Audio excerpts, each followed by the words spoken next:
Hey everyone, we have Shweta Ojha here with us. She is the founder of Personal Branding Strategist, who helps CXOs, founders, freelancers, and coaches build their personal brand on LinkedIn. So, welcome, Shweta, ma'am, and looking forward to hearing from you your entrepreneurial journey and how it all started while you were transitioning from being an employee to a solopreneur. Thank you. Thank you for having me here. I'm also looking forward to the conversation. Sure. Yeah, so tell us how your experience was while you were, quitting your job, getting into something which is unknown. How did the initial few months go for you? So, I for the sake of whosoever is listening in listening this video, uh, the transition has been really fast Okay. because my story will actually relate with women who have taken a huge pause or who have never begun their journey, so to say, in the professional sphere. I started my career when I was 41 years, Okay. and that too not by design, by accident.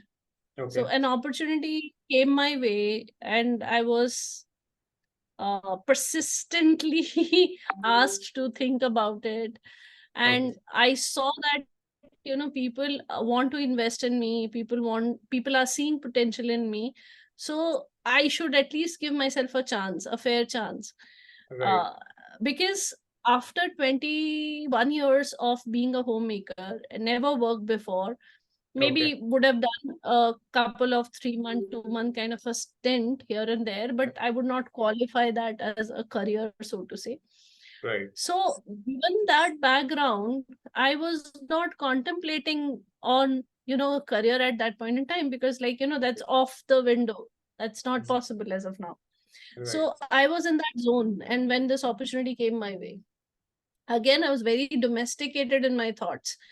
Okay. So because being a typical Marwadi homemaker, i was Okay. i was absolutely nowhere close to being a professional.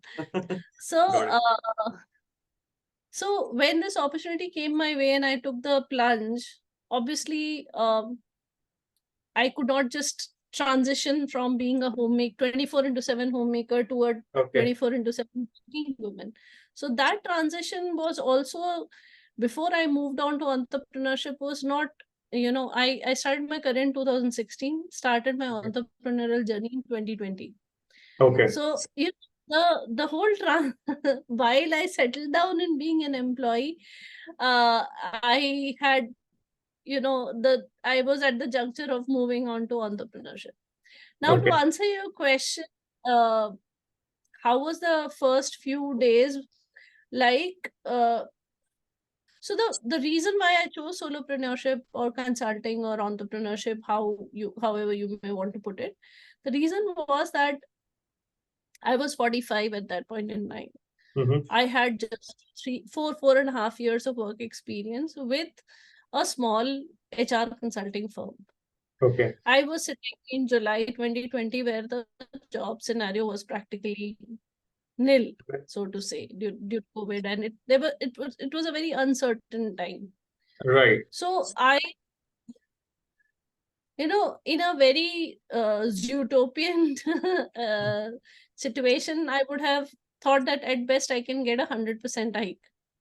And Okay. since I was given this opportunity, I was definitely not negotiating for a good salary, or all that I needed was a good experience and chance to Okay. work, and chance to work as per my flexibility. Because Okay. as I said, the transition is not easy from being a homemaker to Mhm. working woman. So 100% hike was also very menial. Right. Okay. So would it and the job opportunities were pretty much non-existent. Mm-hmm. Again, why would they hire a 45-year-old with 4 years work experience vis-a-vis all the young crowd that is coming Yeah. in? So that was also, job hunting was something that I was not able to relate to in terms of whatever Okay. I could see as an opportunity. Mm-hmm. Again, I thought that even if I get a 100% hike, I would not get those flexi hours or that kind of an environment that I got in my first organization. So, Okay. am I ready to kind of, uh, give in to that 10 to 6 or 10 to 8 rut Mm-hmm. for earning a meager salary? Okay. Will it be worth the time, effort, energy that I'm putting in, keeping my home not a priority, Okay. which was always a priority, which will always be a priority. Right. And during 2020, my younger one was, in his 12th grade, etc. So I was in that juncture where I was not mentally prepared to go for a 10 to 6 drill. I stay in Okay. Mumbai, so travel included, it'll be like Right. huge. So for a 25K, 30K, 40K kind of a salary, it didn't make any sense for me to kind of, Okay. look for jobs. And again, since my husband was working with an MNC, money was not the concern. Okay. So putting it all together, entrepreneurship seemed a better option. Okay. Got it. But it was not like I want to become an entrepreneur. It was not the case. Okay. It was like everything was perhaps destined, so Mm-hmm. everything just kept falling in place. During Okay. COVID, I obviously invested in upskilling myself. I started doing digital marketing Okay. internships, etc. I was doing business development in my previous organization, and I Okay. figured that because of COVID, a lot of things are moving online, social media, digital marketing is the in thing. Right. So it's better to start upskilling myself in that direction. Mm-hmm. And from February 2020 to July 2020, I was pretty much a webinar junkie and a course hoarder. So Okay. I did all of that I could uh, think of, which would help me upskill. Right. Okay. During this journey of upskilling and discovery, I was started I started realizing that people are tagging me as a nano influencer or whatever on LinkedIn. Okay. Why? Because by virtue of business development in my previous organization, I was very active on LinkedIn. I Okay. realized that since we are in a B2B space, LinkedIn is the place that I could possibly, do some lead gen activity. Okay. And unknowingly, by virtue of being very active on the platform, I had started, sharing things, and I also built LinkedIn Local Thane community, which was part of which was part of the global initiative LinkedIn Local. So, Okay. jane anjane, Mm-hmm. knowingly or unknowingly, I had built a personal brand, so to say. Okay. And it so happened that someone reached out to me for something, and we see you have a solid personal brand. The person used that word, the Okay. phrase, and I discovered that yes, I have unknowingly, by virtue of being active, by virtue of being very authentic in what I share on the platform, I have been noticed by people. Mm-hmm. So I also got LinkedIn Person of the Year and all that. So Okay. I realized ki, if a person like me out of nowhere, a homemaker like me out of nowhere, in 2016, she created her account on LinkedIn. If she can do it, and if people are benefiting by whatever she's sharing, Mm-hmm. if people find value by whatever she's talking, people with illustrious experience, people with so much of wisdom, acquired wisdom over a period of time, if they start doing the same, there's so much that can happen, both in terms of educating people around and also, leveraging that personal brand to build their businesses. Okay. Got it. So that's when it hit me that if I can do it, so can you, you Yeah. know. And then I started actively seeking knowledge about LinkedIn platform because I was mostly a consumer and a user before that. So if Right. I have to educate people on this platform, it made more sense for me to go deeper and, start Mm-hmm. looking at a platform more from a coaching and consulting standpoint. Right. So July 2020, I thought that, let me try my and I also discovered that teaching is something that is an underlying attribute with me. So Okay. be it teaching, well, some culinary skills to teaching, whatever Okay. I did in my lifetime, teaching came naturally to me. So I thought that maybe, why don't I leverage on that strength? Okay. And I just launched myself, to be honest. One Okay. particular piece, if you may ask me, in digital marketing internship, we had to create a digital product, Mm-hmm. and we, like, as a part of an assignment. And during COVID times, with the regular house chores, etc., all I could come up was, how to build a personal brand on LinkedIn, and I created the ebook. The ebook is still there on my profile, Okay. and we had to sell that ebook via Google Ads, Facebook Ads, as a part of our assignment. Okay. When I did that, organic and through ads, when I did that, I got really, really good reviews on the book, Okay. which I had not very deeply thought through. I was just doing it as an assignment, so to say. Okay. I Right. had not thought that, I had not put all my uh, deep thoughts or understanding about that platform. But Okay. still, it paid so much sense to people. People bought Right. it. People loved it. I got a lot of testimonials. And that's when I realized that I know a thing or two about the platform. This was one assurance. And Okay. the personal brand story which I narrated. So my why I'm doing what I'm doing, why I'm so Mm-hmm. keen on building personal brand, is that for most part of my life I had practically an identity which was either I'm a wife or a mother or blah blah blah. So Yep. my own thoughts, when they started coming out and when people resonated with that, I have evolved as a person when I was on the journey of building this personal brand, because Okay. you have a sense of responsibility. Mm-hmm. Now I have taken the story a little longer. The reason being is that most of the solopreneurship that I see happening in the past 3 years is largely from the, I have to do some business, and you identify a gap and you start doing it. Right. It does not necessarily relate with a personal backstory. Okay. So in my case, I am more invested emotionally too in this journey, uh, Mm-hmm. in the eye of my business. Okay. Again, when I started my journey, I had written a post about it also some time back. I am a river person. So opportunity came, I lapped it up, I tried my hands, I gained so much experience during my work with my organization, first organization. Okay. Similarly, when I decided to launch myself as a LinkedIn coach, I didn't decide, okay, पहले company नाम होना चाहिए, website होनी चाहिए, ये होना चाहिए. I just launched. I said, let me just go and deliver. Right. Okay. So there was an opportunity where, someone asked me, why don't you do a lecture for our community? Okay. So that was the starting point when I officially first did something. It was pro bono, nothing paid. Okay. But I thought it is a good opportunity for me to do net practice in terms of, am I adding any value? Am I a good Right. coach? Am Okay. I a good speaker?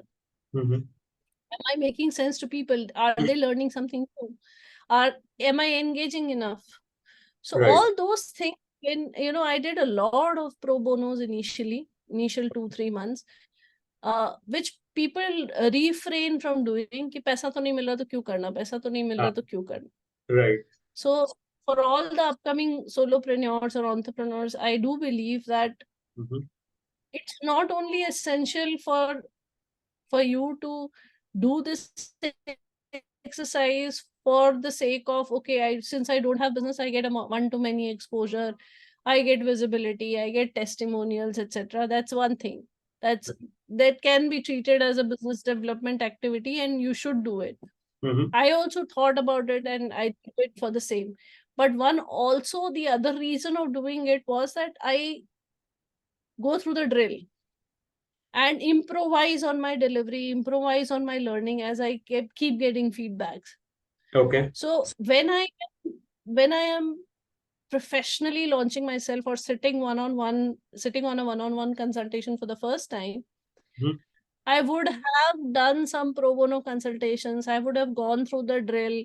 So, I would have evolved in terms of my delivery, because there's no course or there's no degree, so to say, that, I had done, which Right. would qualify me and people come to me and listen to me.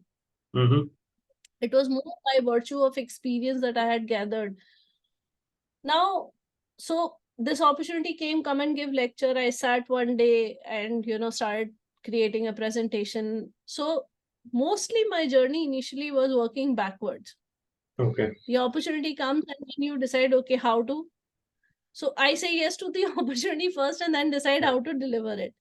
Okay. Got it. Similarly, the first person who reached out to me saying that, do you also do personal coaching, personal consulting? So I said, yes, I can. Okay. And that's when I did the backward working. Okay, I don't want to just get into a call. And thankfully, my first employer has always been a very, very rock solid mentor from the day one I started joined him in his organization till date. Okay. So he suggested that do not send a proposal saying that, okay, I will charge 1,000 rupees an hour and, let's get on a call. Okay. It has to be a very thought through productized Mm-hmm. offering. Okay. So the word productize seeded way early in my mindset, because Okay. once you productize offering, especially for coaches and consultants who are listening here, or do people who are in the service category, what happens is you are promising them, okay, come thrice a week, or let's do 3 sittings or 4 sittings, but you're not showing them what is it that what is the intention and what is the outcome. Okay. You're also not showing that how it is being structured. So Mm-hmm. if you were showing your prospect that, okay, this is my structure, this is the reason why this structure exists, and this is what will be the. So today when I consult my clients and I tell them that, okay, you should have an elevator pitch, one piece of my consultation also is that. And Okay. where I say that, who are you, who do you help, what do you help them with, and how do you do that. And the Okay. how part is largely missing in most of the elevator pitches that I have heard of, because Okay. people don't talk about the how part. How part is, left to assumptions or left to discovery. Okay. So that's how and to be very honest, I did only strategy consultation for almost the first 1.5 years. Oh, see. Okay. I didn't do any LinkedIn profile management, LinkedIn ghostwriting, LinkedIn ads, anything, LinkedIn lead gen, nothing like that. I just did Okay. LinkedIn personal branding strategy consulting. Okay. So you Okay. come to me, give you clarity in terms of how you should approach the platform, why you should do that, and a Mm-hmm. roadmap of that. Okay. So when you said I'm going to do strategy consulting, and how did the clients come to you? Did they see your post and then find that your Last, ebook is so valuable? till date, Okay. till date, my business has been by virtue of organic leads, Okay. Inbound leads to say. inbound. Okay. Got it. So I was okay with the bandwidth that I had, and I was Mm-hmm. okay with the pace, because I didn't want to rush and onboard too many clients Mm-hmm. and then fail at delivering. Right. Right. I want to first invest my time, effort, energy in solidifying my delivery, Mm-hmm. uh, and then I know that, okay, now is the stage when I have to do outbound and do activities from scaling standpoint. Okay. Okay. So from November 2020, when I first onboarded my client, so July to November was the period when I didn't have a single one-on-one consultation. Okay. I see. All I was doing was pro bono Okay. lecture talks. academic institutions, Okay.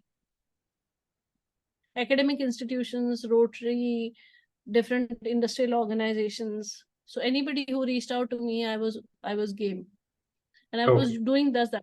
Maybe because by virtue of my visibility, there also people reached out to me Okay. initially, and also by actively posting about how to leverage LinkedIn, etc. People reached out to me. So Okay. on an average, to give you some statistics, initially it was low, but now it Okay. has obviously gained momentum. So I receive at least 3 to 5 discovery, three on an average. We can take it safer. 3 discovery calls every week, Okay. and uh, I'm able to convert at least one of them. Okay. Okay. And how long Conversion does rate, your and how long does your pardon? consultation last? Is it like a month long, or you take it even further than? The strategy piece is month long. Okay. Now I obviously past 1.5 years. Yeah, 1 year for sure. Yeah, I guess 1.5 years. I've also extended my services to managing the profile. So writing, ghost writing is what we I don't like to call it ghost writing, because Good. there's much more than I do. Yeah. So Okay. basically managing their LinkedIn profiles, writing on behalf of them. So that gives me retainer income, Right. and also gives me solid case studies. Because strategy, what happened was that people took the strategy roadmap, and you give a nutrition plan to someone and they don't Yeah. practice and they don't lose weight. So or they're not getting fitter. So that's what my challenge started happening. Okay. Also, some months I was getting a lot of clients, so good revenue. Some months I was a downtime. So there Mhm. was no consistency in the cash flow. Okay. So retainer income definitely was required. But there was a Okay. reason why I chose to do strategy. Firstly, is I needed borrowed wisdom. Hmm. Since I did not have illustrious industry experience, I did Right. not have corporate experience, I was not well aware about the corporate hierarchy, politics, challenges, etc. I was not aware about how I had a fair outside idea of how Mhm. the recruitment industry works, but I did not have an inside idea, so to say. Okay. So when I consulted, I was agnostic with the industry. Okay. And when I launched myself, I had not niched down on the audience also. What Okay. I had niched down, that I will do only LinkedIn personal branding. Although I had done digital marketing, I knew a thing or two about most of the social media platforms. I knew a thing or two about the other digital marketing service offerings. But I decided, no, I'm not going to qualify myself as a digital marketer. I Okay. am having more expertise in this platform. This is where I would want to deliver. So initially, when leads came my way saying that, okay, can you do Instagram, can you do YouTube, I had very it was difficult at first, but I had politely declined all of them. Okay. The reason being is, if you start walking on that path where you just pick up any and every client, you Mm-hmm. are dilute your Okay. positioning. Got it. Okay. Makes sense. So how important is the niche in terms of, let's say charging premium to clients? Because people say that when you are good at one thing and you are the best at it, you are able to charge really high ticket. Is that what you believe in as well? Yes, Okay. it works, but the challenge that I see with most people now is that they think that this is a business model, Mm-hmm. okay, that they have to look at. My thing is, yes, you should identify a niche. So my niche was my platform. I had not identified the niche from the audience standpoint, Okay. because I thought that with 4 years work experience, perhaps the job ready kids or maybe the first time managers would come to me. Okay. Okay. To my surprise, most of the inbound leads that came my way were senior leaders, founders, CXOs. Okay, got it. And I was very intimidated serving them because I thought that what perhaps I can add value. Okay, They know so much. right, And there I discovered that even if they know so much, I have my zone of excellence right, for which they are paying me. So that inner confidence, the conviction that I'm adding value, all that discovery happened, and that's when I realized that it's a mutually rewarding association. So I did a couple of first time managers also and students also, but they were okay, like my clientele was very skewed towards CXOs and senior leaders. But okay, in those aberrations that I had with first time managers, etc., I would use that word aberration. I realized that the whole engagement is not mutually rewarding, okay. because when I'm consulting these senior leaders, I'm learning a lot through them Ah, got it. Yeah, about the industry, about right. perspectives, about Mhm. all of that. So I was loving that process. Got it. Okay, Also, because I was providing strategy to these people, I realized that after I had done almost 20 plus people with different industry background, different domain expertise, I realized that okay, this is the audience that I now would want to work for. okay, That's okay, when I started creating content from the CXO founder standpoint. That's when I started focusing my attention from just LinkedIn personal branding to LinkedIn thought leadership. So that was a discovery. right. That was not that Planned was one. not a business model, so to say. Right. Yes, you should have a niche. You should not dilute. So I always wanted to become a LinkedIn personal branding strategist. I would still want to have a personal branding agency only offering services in the LinkedIn thought leadership Okay, domain. But I had not zeroed on to the audience that I would be serving. okay, okay. And it is very wrong mindset, in my opinion, to look for audience who can eh, just select the audience basis on their pocket. Hmm. Got It's it. not the right approach. High Right. ticket is so abused and sold. Uh-huh. It's not the be all and end all of doing business. Right, right, It is your sweet spot where you are comfortable doing things, you are adding value. So even if it is not high ticket, you can play the volume game. right. And a lot of people are doing that. It's Doing not that. that not doing it. You can also have low ticket and still have a longer, customer engagement. You can have Got it. the longer, uh, what do you call, Retailer. The retainer. LT. Right, So that you can have. So there can be different business model combinations, but right, my thing is that you should have a a basic niche with which it can be from the service standpoint, it can be from the audience standpoint, but you should have a basic niche. Like amazing. I could have had CXO and founder as my audience fixed. Right, right, Then I could have figured out whether I would want to give them lead gen as my offering. I could give them Instagram as my offering. I could have done the other way around also. right. But since I had more conviction on my knowledge about the platform LinkedIn, I chose that as my niche to begin Amazing. with. Thank you so much, Shweta ma'am. It's absolute delight listening to all of your experience. I'm sure our viewers have gained a lot of value. And thank you so much for sharing all your experience. And any closing comments that you want to make for the viewers of this channel who want to venture into entrepreneurship? Start. Don't overthink, don't overplan. Mhm. Nothing will go as planned, to be honest.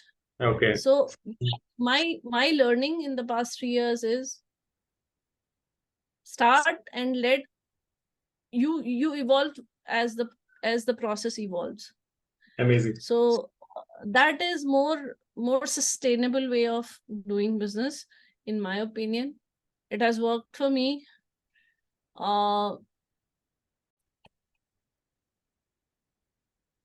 Thank you so much for your time, ma'am. So one last question on your advice for employees or someone who wants to transition into self-employment or entrepreneurship. What would be your advice that will benefit them the most? So the advice that I've been giving all my clients also who are employees, and if I ask them what is your 5-year goal, long-term goal, they tell me that somewhere down the line they would want to get into consulting or entrepreneurship or whatever. So my Right. advice to all of them, I would give it here as well, is that you start building a loyal following. Okay. Start creating a market for yourself. Okay. If you have at least some direction in mind that, okay, I would, do a business maybe, then if you're clearer in your head, all the more better. Even if you are not clearer, building a personal brand, establishing yourself as a subject matter expert, people will start following you, people will start following your thoughts.